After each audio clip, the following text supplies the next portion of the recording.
사도행전 8장까지 읽었습니다.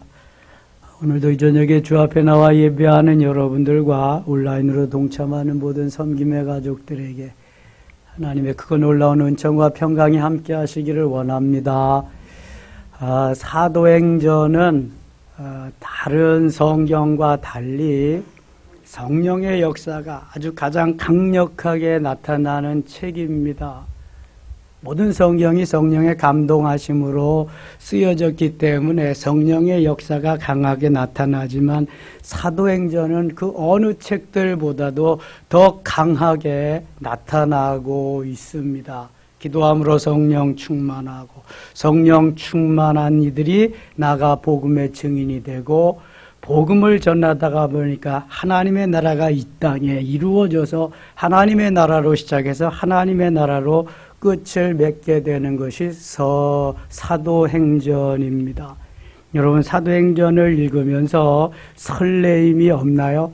무슨 어떠한 사건이 또 전개되려나? 성령께서 어떻게 비전을 주시고 어떻게 이끌어 가시려나? 사도행전을 읽으면 막 말씀이 살아 움직이는 것 같지 않습니까? 이 사도행전을 읽으면서 그 속에 나도 쫙 빨려 들어가지 않나요? 저는 이 7장, 8장 말씀을 읽으면서 너무 부끄럽다는 생각이 들어요. 이 7장, 8장 말씀을 외친 사람들이 누구예요? 직분이 뭐예요? 직분이 뭐예요? 집사지요. 평신도 7 집사님의 한 분이신 스데반이 말씀을 전한 게 7장이고 빌립 집사가 말씀을 전한 게 8장입니다. 가르치고 전파하고 치유하는 역사를 이들이 그대로 사도도 아닌데 엄청나게 하고 있습니다. 사도행전 6장에 보면은 사도들은 기도하고 말씀 전하는 일에 전무하고 그 다음에 나누고 베풀며 섬기면서 구제하는 일은 집사님들에게 맡기기 위해서 초대교회 7 집사님을 선출합니다. 조건이 뭐였어요? 성령 충만하고 지혜 충만하고 칭찬 듣는 사람. 성령 충만, 지혜 충만, 칭찬 듣는 사람을 대상으로 해서 7 집사님을 뽑았는데 그 중에 그 선임 집사님이 스데반이고 그 다음이 빌립입니다. 스데반과 빌립 집사님은 사도 이상으로 엄청난 일을 하면서 스데반 집사님은 순교의 자리까지 갑니다. 빌립 집사님은 딸이 넷 있는데 4딸 모두가 다 성령 충만해서 예언자가 됩니다. 두 집사님을 통해서 이루신 이 역사로 특별히 스데반의 그러한 행하시는 여러 가지 사역을 보면서 사울이라고 하는 청년이 거기에서부터 큰 감동을 받게 되고요. 그것이 기점으로 인해서 사도행전 9장에 가서 그가 변화의 역사를 맞이하게 됩니다. 성령을 통한 예수 그리스도를 만남으로 인해서 그가 새 사람이 되고 최초의 해외 선교사가 됩니다. 7장에 갑니다. 스데반의 메시지입니다. 아브라함으로부터 시작돼서 하나님이 역사하시는데 메시아를 보내서 우리에게 보내셨다. 그분이 우리의 죄를 위해서 십자가를 지셨다. 이것이 유대인들이 당신들이 그렇게 한 것이다. 유대인들이 이것을 고깝게 여기면서 맞지도 않는다. 이거는 타당치도 않다. 그래서 스데반을 돌로 쳐 죽이는 겁니다. 오늘 새벽에 묵상해서요. 그 6장 15절 말씀 다시 한번 같이 읽어요. 15절. 공회 중에 앉은 사람들이 다 스데반을 주목하여 보니 그 얼굴이 천사의 얼굴과 같더라. 아멘. 이 스데반은요, 모욕을 당하면서, 멸시를 당하면서, 천대를 당하면서, 오해를 받으면서도 그 얼굴이 전혀 변하지 않고 천사의 얼굴과 같은 기쁨과 감사와 감격이 넘치는 이러한 얼굴이었습니다. 그 스데반이 지금 유대인들을 대상으로 해서 하나님의 말씀을 선포합니다. 쭉 아브라함의 이야기를 합니다. 그리고 모세의 이야기를 합니다. 모세를 통해서 이 백성을 출애굽시킨 이야기를 합니다. 23절 봅니다. 23절. 나이가 40이 되매 그 형제 이스라엘 자손을 돌볼 생각이 나더니 모세의 나이 40세 때에 바로 왕의 궁궐에서 이제 이 민족을 돌볼 생각이 났다. 그래서 40세에 한번 나라와 민족을 위해서 일해보려고 하다가 그만 애굽 사람을 쳐 죽인 연고로 죽을까 봐 쭈랭당을 놔서 미디안 광야에 가게 됩니다. 29절입니다. 모세가 이 말 때문에 도주하여 미디안 땅에서 나그네 되어 거기서 아들 둘을 낳으니 우리가 다 이미 아는 사실입니다. 40년이 참에 천사가 시내산 광야 가시나무 떨기 불꽃 가운데서 그에게 보이거늘 모세가 그 광경을 보고 놀랍게 여기 알아보려고 가까이 가니 주의 소리가 있어 나는 내 조상의 하나님 즉 아브라함과 이삭과 야곱의 하나님이라 하신데 모세가 무서워 감히 바라보지 못하더라. 출애굽기에 나오는 말씀을 지금 스데반이 전하는 것입니다. 33절 같이 읽을까요? 주께서 이르시되 네 발의 신을 벗으라. 네가 서 있는 곳은 거룩한 땅이니라. 누가 누구에게 하신 말씀이죠? 하나님이 모세에게. 그 말씀을 지금 누가 전한다고요? 스데반 집사님이 유대인들에게 전하는 것입니다. 36절 갑니다. 36절 이 사람이 백성을 인도하여 나오게 하고 애굽과 홍해와 광야에서 40년간 기사와 표적을 행하였느니라. 이스라엘 자손에 대하여 하나님이 너희 형제 가운데 나와 같은 선지자를 세우리라 하던 자가 곧 이 모세라. 모세는 율법의 대표자입니다. 38절 같이 읽을게요. 시내산에서 말하던 그 천사와 우리 조상들과 함께 광야 교회에서 있어 또 살아있는 말씀을 받아 우리에게 주던 자가 이 사람이라. 아멘. 원래 이 교회라고 하는 의미는 카할이라고 하는 말, 헬라어는 에클레시아라고 하는 그 말은 부름받은 자들의 모임, 부름받은 자들의 그 공동체가 교회입니다. 건물은 교회당, 예배당이지 우리 모임이 예수 그리스도를 주라 고백하는 하나님의 자녀들이 모인 두세 사람 이상 모여서 함께하는 그곳이 교회입니다. 에클레시아라고 하는. 그래서 정확히 표현을 한다면 섬김의 교회, 예배당 이래야 맞는 겁니다. 교회는 예배당, 교회당이지요. 그래서 세문학교회, 우리나라에서 최초의 장로교회 최초의 교회인 세문안교회는 그전 첫 예배당에 가보면은 세문안 예배당, 세문안 이렇게 써 있었어요. 지금도 소망교회 가면은 그 곽선희 목사님이 그런데 아주 정확합니다. 가보신 분 뭐라고 이 교회 이름 써놨는지 아세요? 소망교회 예배당 이렇게 써 있습니다. 소망교회라고만 써 있는 게 아니라 소망의 성도들이 모인 공동체가 예배드리는 집이다. 그런 얘기입니다. 저희도 지축에 있을 때 섬김의 교회 예배당 이렇게 붙였었습니다. 너무 기니까 이제 섬김의 교회라고 이렇게 했는데 그래서 교회는 하나님의 자녀들이 모인 공동체가 교회다. 그러니까 어차피 공동체가 모이는 것이 교회입니다. 교회. 혼자는 교회가 될 수가 없어요. 반드시 그 공동체에는 리더가 있어야 되는데 목사님이 계셔야 됩니다. 그래서 교회. 목사님이 안 계시면 대리 임시 다회장이나 이렇게 대리 당회장이 와서 집례를 하고 성찬예식. 성예식은 목사가 아니면 못 하거든요. 그러니까 그래서 이렇게 하곤 합니다. 교회는 우리들의 모임이 교회다. 이 건물은 예배당이다. 교회당이다. 그러니까 이스라엘 백성들이 광야에서 모인 그곳을 광야 교회라고 스데반은 표현을 한 거예요. 그래서 하나님의 말씀을 모세로부터 받아 먹는 거지요. 잘 받고 순종했으면 너무 좋으련만 그렇지 못하고 원망하고 불평하고 불순종하다가 그만 광야에서 다 멸망하고 맙니다. 그 얘기 쭉 하고 있는 거예요. 그 다음에 광야에서 저들에게 제사 드릴 증거의 장막, 성막을 만드심을 말씀하여 44절 광야에서 우리 조상들에게 증거의 장막이 있었으니 이것은 모세에게 말씀하시니가 명하사 그가 본 그 양식대로 만들게 하신 것이라.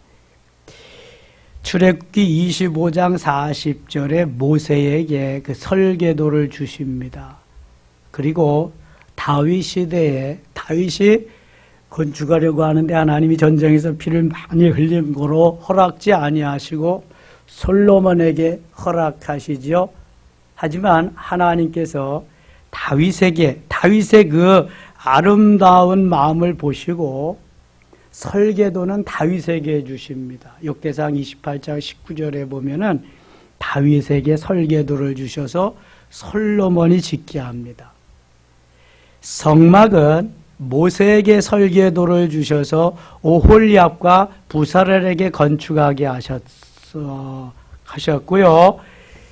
최초의 성전, 첫 번째 성전, 이름하여 무슨 성전이에요? 솔로몬 성전은 다윗에게 설계도를 주시고 솔로몬이 건축하게 하십니다. 하나님께서 이제 여기 스데반을 통해서 쭉 그 이야기 해 나가시는 겁니다. 50절 가겠습니다. 50절. 이 모든 것이 다 내 손으로 지은 것이 아니냐 함과 같으니라. 하나님이 다 지으셨다는 거야. 하나님이 말씀하셨지만 하나님 말씀하신 대로 다 하셨기 때문에 하나님이 하셨다. 51절 목이 곧고 마음과 귀에 할례를 받지 못한 사람들아 너희도 너희 조상과 같이 항상 성령을 거스르는도다. 너희 조상들이 선지자들 중에 누구를 박해하지 아니하였느냐. 의인이 오시리라 예고한 자들을 그들이 죽였고 이제 너희는 그 의인을 잡아준 자여 살인한 자가 되나니 너희는 천사가 전한 율법을 받고도 지키지 아니하였도다 하니라. 지금 누가 이렇게 말하는 거예요? 누가 말씀 전하는 거예요? 스데반 집사님이 누구에게? 유대인들에게. 스데반 집사님은 지금 성령이 충만해서 메시아를 하나님의 아들이심과 그리스도임을 전하고 반드시 전해야 되는 뜨거운 열정이 있었기 때문에 그는 내 생명이 죽을 거, 내 생명이 해함을 당할 거, 내가 억울함을 당할 거 이거 전혀 생각지 않습니다. 스데반은 성령이 이끄시는 대로 죽을 것을 각오하면서 이 말씀을 전하는 겁니다.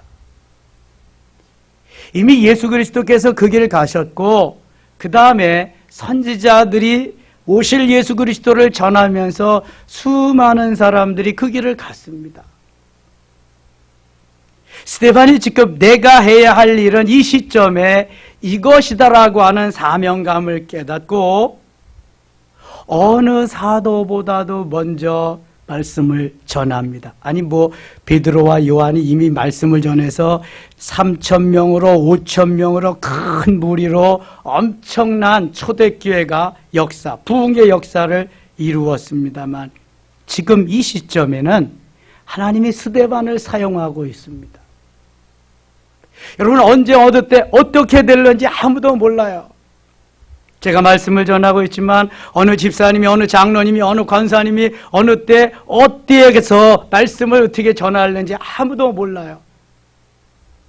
오직 성령 충만한 준비된 자를 통해서 하나님은 전하게 하십니다. 역사하십니다. 사명감을 가지고 있는 사람은 누구든지 아멘하고 순종할 수 있으면 성령께서 그를 붙잡고 역사하시는 거예요. 스데반을 붙잡고 역사하실 때 스데반을 통해서 그 마음에 화살이 꽂히면서 변화를 일으킨 사람이 바로 사도 바울입니다. 54절 갑니다. 그들이 이 말을 듣고 마음에 찔려 그를 향하여 이를 갈거늘 이를 간다. 가만 놔두지 않겠다는 거죠. 스데반이 성령 충만하여 하늘을 우러러 주목하여 하나님의 영광과 및 예수께서 하나님 우편에 서신 것을 보고, 이게 영안이, 스데반에 지금 영안이 열리는 거예요. 영안이 쫙 열려서 하늘의 세계를, 천상의 세계를 보고 있는 거예요. 예수 그리스도가 하나님 우편에 서신 것을 보고, 아니 하나님 우편에 앉아 계셔야 되는데 스데반이 말씀을 전하고 거의 다 끝나서 스데반이 보니까 하나님 우편에 예수님이 서신 거예요. 56절 말하되 보라 하늘이 열리고 인자가 하나님 우편에 서신 것을 보노라. 하늘이 열리고, 이것은 하늘이 열렸다는 것은 스데반의 영안이, 영의 눈이 열렸다는 거예요. 영의 눈이 열리니까 하나님이 하늘문을 쫙 여시고 천상의 세계를 스데반에게 쫙 보여주시는 거예요. 그런데 하나님 우편에서 예수님이 딱 서 계시는 거예요. 스데반을 맞이하기 위해서 웰컴, 환영하기 위해서 예수님 서 있는 걸 본 거죠, 스데반이. 그들이 큰 소리를 지르며 귀를 막고 일제히 그에게 그 순간 원수들이, 유대인들이 다 스데반에게 달려들어 성 밖으로 내치고 돌로 칠세 증인들이 옷을 벗어 사울이라 하는 청년의 발 앞에 두니라. 옷을 벗기고 돌로 쳐 죽이고 성 밖으로 내어 던지는데 그 옷은 사울에게 발 앞에 두었다. 59절 60절 같이 읽겠습니다. 그들이 돌로 스데반을 치니 스데반이 부르짖어 이르되 주 예수여 내 영혼을 받으시옵소서 하고 무릎을 꿇고 크게 불러 이르되 주여 이 죄를 그들에게 돌리지 마옵소서. 이 말을 하고 자니라. 아멘. 성령 충만 받고 하늘이 열림을 본 성령의 사람, 영적인 사람은요 전혀 어떠한 억울함과 어떠한 자기의 피해를 당했어도 거기에 대한 감정이 전혀 없습니다. 왜 그럴까요? 지금 스데반은 그것보다 훨씬 더 큰 것을 보고 있기 때문에, 훨씬 더 엄청난 세계를 바라보고 있기 때문에 나를 치고 돌로 치고 나를 죽이고 이런 것이 문제가 되지 않아요. 그럼 죽음보다 더 큰 게 뭐가 있을까요? 여러분, 죽음보다 더 큰 건 영생으로 이끄는, 하나님이 우리에게 면류관 주시는 상급으로 이끄는 거죠. 내가 여기서 육신의 생명은 끝나도 하나님 보좌 우편에 계신 예수님의 품에 안겨서 영원토록 거기에서 면류관 받고 상급 받고 주님의 가장 최측근, 최옆에서 가장 근접한 거리에서 주님과 함께 영원히 살 수 있다면 나를 돌로 쳐 죽이는 사람 더 고맙죠. 더 감사한 거죠. 이게 바로 영적인 가치관으로 변화되는 삶의 모습입니다. 왜 그렇게 우리를 조그만 것에도, 내 눈에 들보가 있는데도 남의 눈에 티가 있는 것을 보고 판단하고 그렇게 정죄하고 그렇게 살아야만 되는가요? 우리는 뭔가 지금 2% 부족한 가운데 살아가고 있는 거죠. 스데반은 그것이 전혀 문제가 될 게 없었어요. 더 큰 것이 나를 감싸고 더 엄청난 것이 나를 두르고 있기 때문에 그런 것입니다.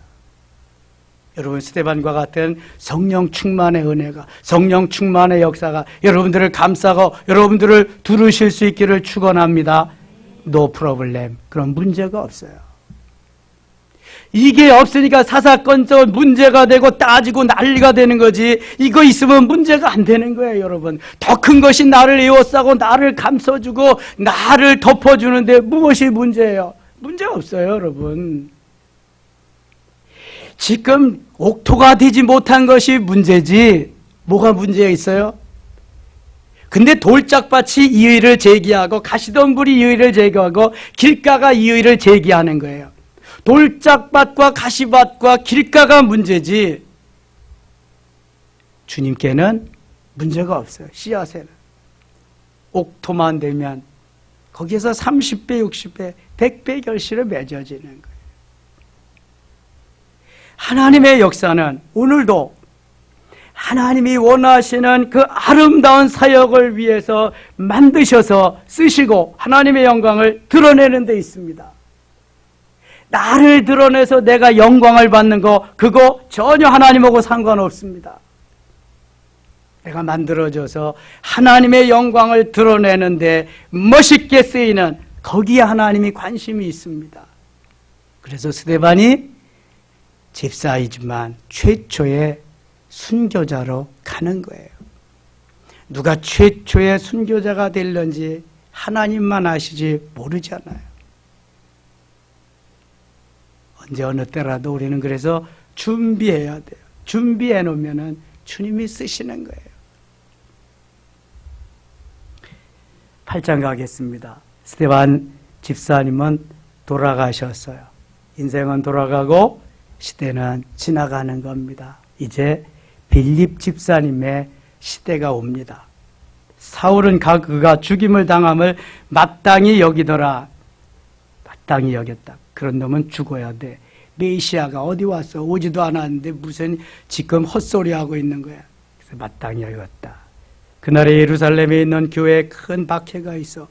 사도 외에는 다 유대와 사마리아 모든 땅으로 흩어지니라. 너무 박해가 심하니까 사도들만 거기 예루살렘에 다 다른 곳으로 유대와 사마리아 모든 땅으로 흩어졌다. 경건한 사람들이 스데반을 장사하고 위하여 크게 울더라. 사울이 교회를 잔멸할세. 잔멸한다는 것은 아주 하나도 없이 싹쓸이 없애버리는 거예요. 요즘 중국의 시진핑이 같이 선교사도 하나도 남기지 않고 다 추방하고 교회도 다 폭파시켜버리고 망할 날이 얼마 안 남았죠. 교회를 폭파시키고 그리스도인을 박해하고 그러면 그건 때가 얼마 안 남은 거예요.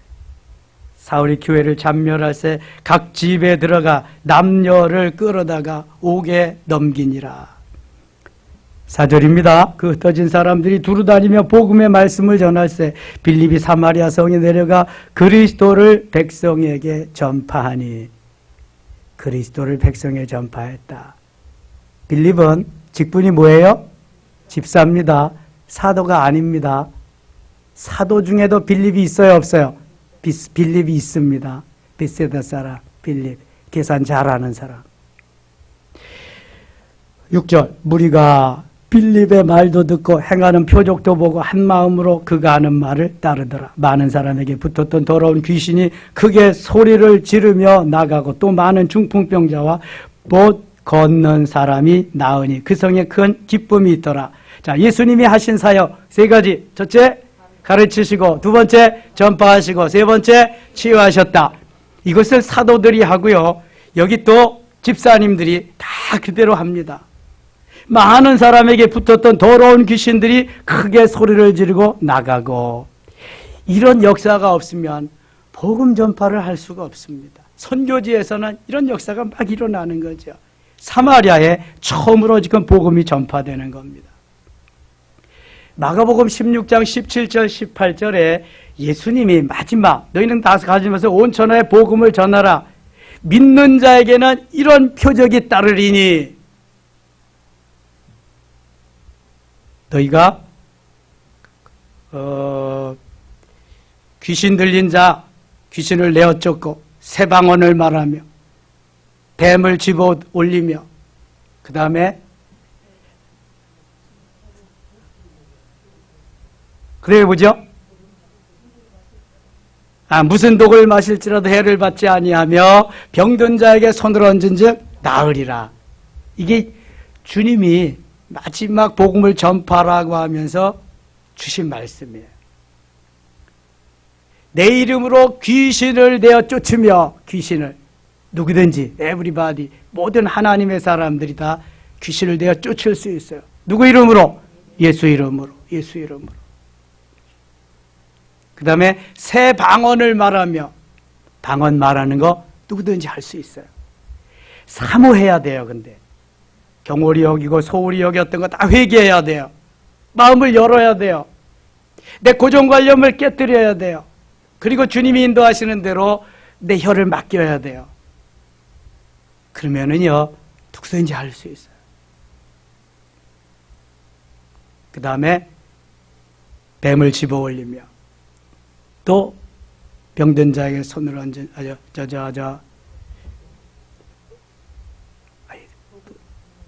무슨 독을 마실지라도 해를 받지 아니하며 병든 자에게 손을 얹은 즉 나으리라.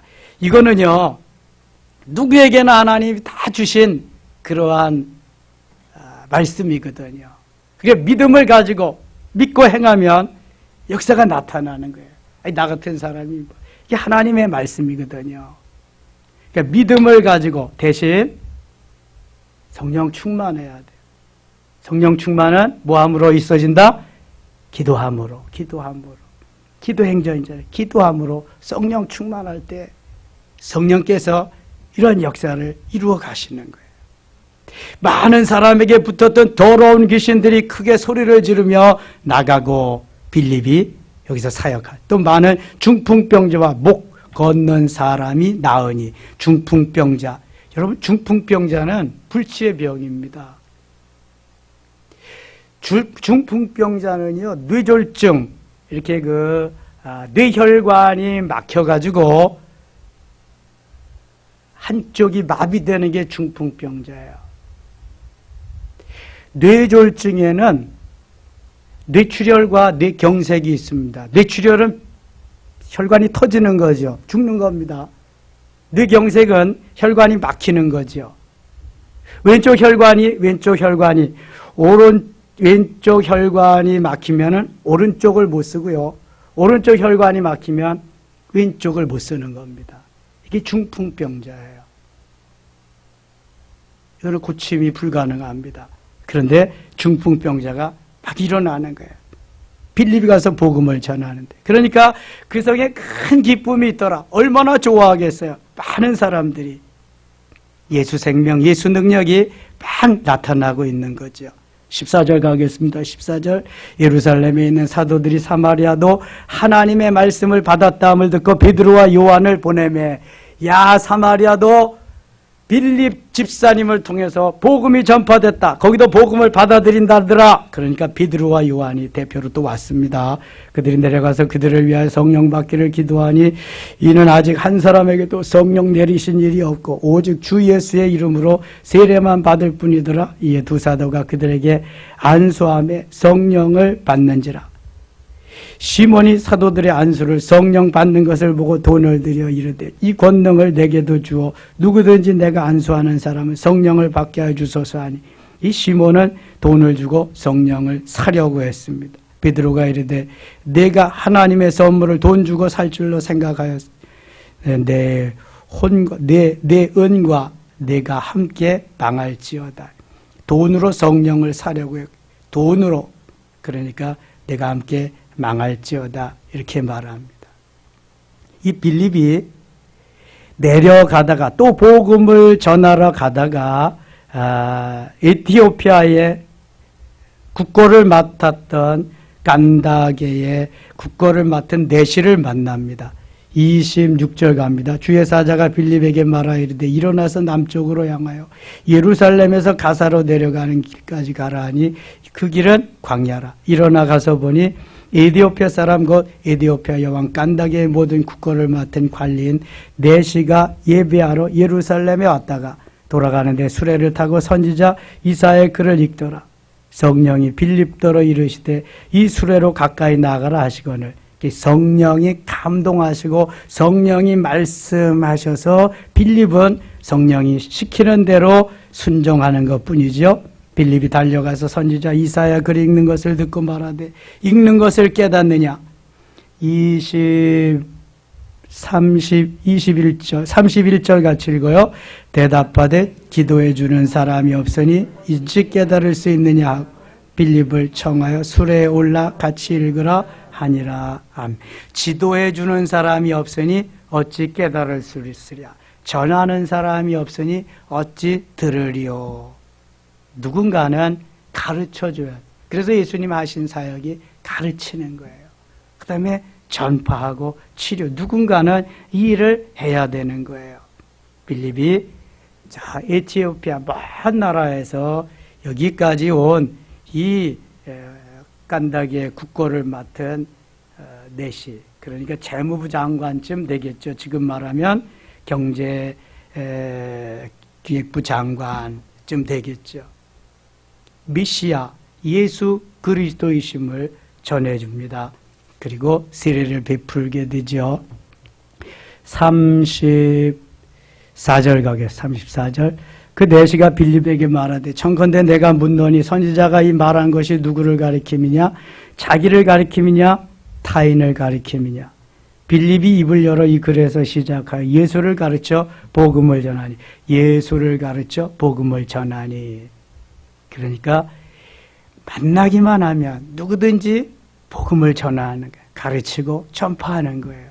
이것이 바로 사명이니까. 길 가다가 물 있는 곳에 이르러 그 내시가 말하되 보라 물이 있으니 내가 세례를 받으며 무슨 거리낌이 있느냐. 이에 명하여 수레를 멈추고 빌립과 내시가 둘 다 물에 내려가 빌립이 세례를 베풀고 둘이 물에서 올라올새 주의 영이 빌립을 이끌어 간지라 내시는 기쁘게 길을 가므로 그를 다시 보지 못하니라. 빌립은 이 수도에 나타나 여러 성을 지나다니며 복음을 전하고 가이사랴에 이르니라. 아멘. 하나님께서 역사하시는 그 역사는 누구를 막론하고 성령을 받게 하셔서 성령 충만하게 하시고 그때 거기에 맞게 사용하십니다. 스데반을 사용하시고 빌립을 사용하시고 사도들이 12명이나 있었는데 베드로와 요한만 여기 계속 등장할 뿐 나머지 사도는 뭘 했는지 등장하지 않습니다. 그러나 스데반과 빌립은 등장할 뿐만 아니라 한 장씩 6장, 7장과 8장 한 장씩을 차지하면서 하나님의 역사의 대변자가 됩니다. 여러분, 그러니까 꼭 사도라고 꼭 목회자라고 하나님이 귀 쓰는 게 아니에요. 이것은 하나님이 우리에게 주신 사명이에요. 목회자로 살 거냐 평신도로 살 거냐 하나님이 주신 거고 상급은 다 다른 거예요. 평신도가 훨씬 클 수 있고요. 목회자가 작을 수 있어요. 스데반 집사님, 빌립 집사님 같은 분의 상급은 얼마나 크겠어요. 그러나 그 일도 제대로 못한 만일 사도가 있다면 그 상급은 별로 안 크겠죠. 그런데 후에 성경에는 기록되어 있지 않지만 사도들이 후에 모두가 다 순교합니다. 이 사도들도 자기들이 주어진 사명, 내게 주신 하나님의 은혜가 있기 때문에 끝까지 복음을 전하다. 오지에 가서 거의 다 순교합니다. 도마 같은 사람은 인도에 가서 복음을 전하다가 순교하게 되지요. 최초의 순교자는 사도행전 12장의 야고보고요. 요한 같은 사도는 반모섬에 유배되어 가지고 거기에서 모든 고난을 당하고 고난 가운데 하나님이 또 하늘문을 여시고 그의 영안을 열어주셔서 천상의 세계를 여행하게 하시면서 신비한 지금까지도 풀어지지 아니하는 그러한 사건들에 있는 요한계시록을 기록하게 됩니다. 하나님이 쓰시는 방법, 하나님이 쓰시는 그러한 것도 여러 가지고요. 언제 어떻게 사용하실지 몰라요. 항상 준비는 해야 됩니다. 준비. 기본이 깨어 기도하는 것입니다. 그래야 성령 충만 오고요. 성령 충만해야 전도할 수 있습니다. 전도해야 하나님의 나라가 이 땅에 임하는 겁니다. 사도행전은 이거예요. 이거. 다른 거 없어요. 그래서 땅끝까지 이르러 복음의 증인이 되면서 하나님의 나라를 이 땅에 이루는 것. 그건 주님이 가장 기뻐하시는 것이다. 오늘도 우리가 그 일을 감당하기 위해서 이 자리에 나온 줄 믿습니다. 하나님의 크시고 놀라운 은혜와 역사가 여러분과 함께 하시기를 원합니다. 하나님 아버지 고맙습니다. 하나님께서 원하신 아름다운 삶의 자리로 우리를 인도해 주시고요. 기도하며 성령 충만하고 전도하며 하나님의 나라를 이 땅에 이루기에 부족함 없도록 도와주시옵소서. 코로나 시대도 이제 위드 코로나 시대로 바뀌어 가고 있습니다.